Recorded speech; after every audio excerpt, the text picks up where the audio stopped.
Hello everyone, welcome to Kshitij career. तो आपके interview के डेट्स भी आ चुके हैं। आपकी इंटरव्यू कब कब है ये मेरे को कमेंट सेक्शन में बता दीजिए, मतलब कहाँ से स्टार्ट और कहाँ तक चलने वाले हैं, ताकि उस हिसाब से मैं मेरे वीडियोस अरेंज कर पाऊँ। बहुत सारे एस्पायरेंट ने क्वेश्चन पूछा कि इंटरव्यू में हमको क्या पहनना चाहिए, what should be our dress code.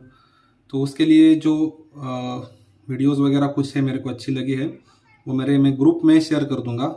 मेरे ग्रुप का जो टेलीग्राम ग्रुप है उसका लिंक मैं डिस्क्रिप्शन बॉक्स में दे रहा हूँ, वहाँ से आप वो ज्वाइन कर सकते हैं।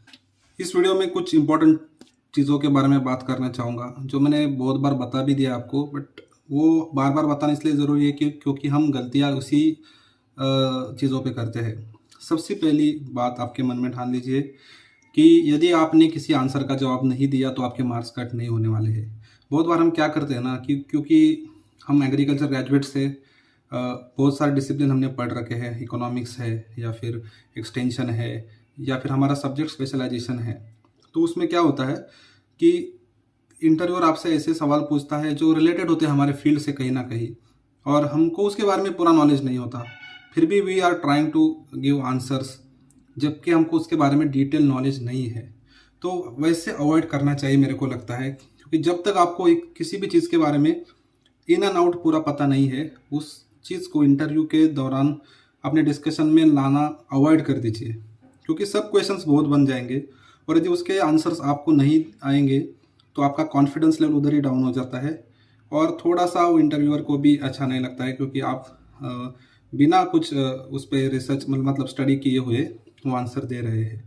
तो ऐसी चीज़ें अवॉइड करिए। जहाँ पे भी आपका इंटरव्यू है, जो इंटरव्यू का वेन्यू है, वहाँ पे एक दिन पहले पहुँचने का ट्राई करो। यदि आप वर्किंग प्रोफेशनल है, छुट्टी का प्रॉब्लम है तो ठीक है, फिर भी वेल इन एडवांस पहुँच, क्योंकि क्या होता है कि इंटरव्यू के समय पे हम लोकेशन पे समय पर नहीं पहुँच पाते हैं। मानो आप 10 बजे पहुँच गए, 1 बजे आपका इंटरव्यू है, तो ठीक से नींद भी पूरी नहीं हो पाती है और थोड़ा सा आलस महसूस होता है वो, और अपने वो चेहरे पर रिफ्लेक्ट होता है।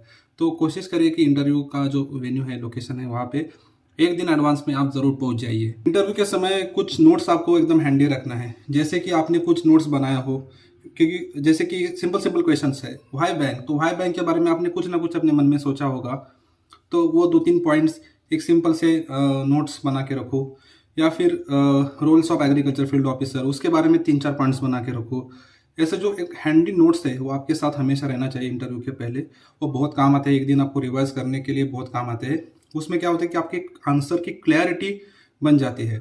जब आप आंसर करोगे तो उसमें आपकी क्लैरिटी नज़र आती है कि आप सोच नहीं रहे हो, आपको पता है कि क्या आंसर करना है और कॉन्फिडेंटली आंसर करना है और इतना ही करना है। उसके सब क्वेश्चंस क्या बन सकते हैं वो भी थोड़ा सा देख लीजिए, वो भी आपके इंटरव्यू में बहुत काम आने वाला है। नेक्स्ट थिंग इज दैट कि कट ऑफ के ऊपर नीचे कितने मार्क्स है, इसके बारे में डिस्कशन एकदम अवॉइड करो। जहाँ पे भी आप इंटरव्यू का आपका वेन्यू है, आपके बहुत सारे कलीग्स मिल जाएंगे, फ्रेंड्स मिल जाएंगे वहाँ पे, तो उनके साथ डिस्कस करते समय इंटरव्यू के बारे में कुछ भी नहीं डिस्कस करना है। ना कि आपने मेंस में कितना स्कोर किया, मेरा इतना है उतना है, कुछ फर्क नहीं पड़ता है।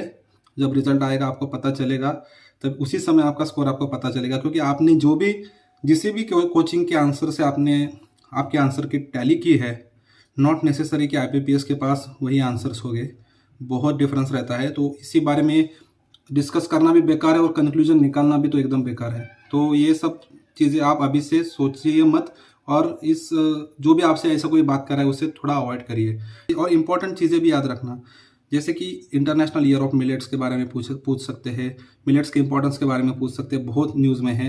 उसके बाद PMFM स्कीम, बैंकिंग सेक्टर में मैं काम करता हूँ, मुझे पता है कि गवर्नमेंट की साइड से कितना प्रेशर है ये सब स्कीम इम्प्लीमेंट करने के लिए। तो PMFM स्कीम के बारे में आपको ज़रूर पूछा जाने वाला है। उसके बाद CGT MSc क्या होता है, जैसे कि वो गारंटी कवर है गवर्नमेंट ऑफ इंडिया की तरफ से लोन्स के लिए। तो CGT MSc कवर क्या होता है, एक 2-3 पॉइंट्स हर एक चीज़ का थोड़ा सा याद रखने का कोशिश करो। KCC क्या होता है, एनिमल हस्बेंड्री KCC क्या होता है, फिशरी के लिए आप किस किस तरीके के प्रोडक्ट्स आप बेच सकते हो, ड्रिप इरीगेशन है, सब सरफेस ड्रेनेज इरीगेशन है, इसके बारे में बहुत सारे क्वेश्चंस आपको पूछे जा सकते हैं। एक बेसिक आइडिया सबके बारे में आपको होना चाहिए।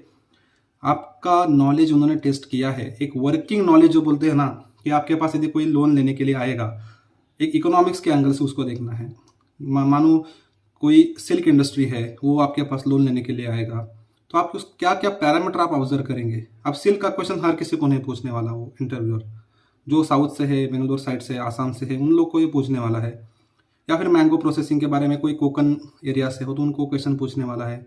महाराष्ट्र के कोस्टल बेल्ट से है तो हापुस आम के बारे में पूछने वाला है, कैशूज के बारे में पूछने वाला है। तो उसके जो इकोनॉमिक्स है वो थोड़ा सा देख लो, उसके वैल्यू एडिशन के बारे में देख लो कि प्रोसेसिंग क्या क्या होती है कैशू नट्स में, मैंगोज में, कॉफ़ी से क्या क्या प्रोडक्ट्स और बनते हैं, कोकोआ से क्या क्या बनते हैं। ये इमर्जिंग फील्ड्स है कि अब एग्रीकल्चर ट्रेडिशनल वे में आप नहीं देख सकते, बैंकिंग में तो बिल्कुल नहीं देख सकते। जब आप काम करेंगे तो आपको पता चलेगा कि ऐसे ऐसे कस्टमर आते हैं डिफरेंट आइडियाज़ लेके, क्योंकि आपको पता है स्टार्टअप का ज़माना है। अभी वो ज़माना चला गया कि जिसको नौकरी करनी है। अब हर कोई सोचता है कि मेरा स्टार्टअप स्टार्ट करूँ मैं। और एग्रीकल्चर फूड इंडस्ट्री एक ग्रोइंग इंडस्ट्री है, तो आपके पास बहुत सारे कस्टमर्स आने वाले हैं नया नया आइडियाज़ लेके। अभी लास्ट मंथ मेरे पास एक कस्टमर आए थे, उनको जैगरी का पाउडर बनाने का यूनिट बनाना था। जैगरी मान लो सपोज 10 रुपीज़ में बिकती है, तो प्रोडक्ट जो पाउडर है वो 20 रुपये में बिकता है। इतना उसका वैल्यू एडिशन का प्राइस बढ़ जाता है। और PMFM स्कीम के अंडर वो भी कवर होता है, उसमें 30% गवर्नमेंट सब्सिडी भी मिलती है। तो ऐसे ऐसे इनोवेटिव आइडियाज़ आपके पास आने वाले हैं। तो एज अ बैंकर आप बिजनेसमैन से एक स्टेप आगे सोचने का हमेशा आपको कोशिश करना चाहिए। मैं जो भी चीज़ें बोल रहा हूँ इंटरव्यू में ये आपको बहुत काम आने वाली है, चाहे तो कहीं पे नोट भी कर लीजिए। तो ये सब चीज़ों का ध्यान रखते हुए आपको थोड़ा सा प्रिपेयर करना है, बर्डन लेके प्रिपेयर नहीं करना है। एक थोड़ा सा इकोनॉमिक एंगल हर चीज़ में रहना चाहिए, प्रॉफिट वाला एंगल हर चीज़ में रहना चाहिए। इसलिए रहना चाहिए क्योंकि bank is not a charitable trust, bank is not a government, bank is a profit making organisation.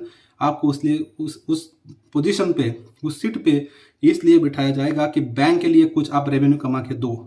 यही आपका मोटिव है। ये सब भूल जाओ कि मैं सेवा करूँगा, ये करूँगा, वो करूँगा। वो तो अल्टीमेटली आप करोगे ही, वो तो एक बाय प्रोडक्ट है। But main motive banking sector में, बैंकिंग इंडस्ट्री में, बीइंग अ कॉर्पोरेट सेक्टर, आपका नफ़ा कमाना, प्रॉफिट कमाना यही रहेगा। और इसी एंगल से आपको सोचना है, तभी आप एक सबसे सक्सेसफुल बैंकर बन सकते हो। और बैंक जो आपके इंटरव्यूअर है उनके नज़र में आप एक अच्छे कैंडिडेट हो सकते हो। आज की वीडियो में इतना ही। सब्सक्राइब करिए मेरे चैनल को यदि आपको वीडियो अच्छा लगे तो, और लाइक भी कीजिए। Thanks for watching this video. Have a nice day.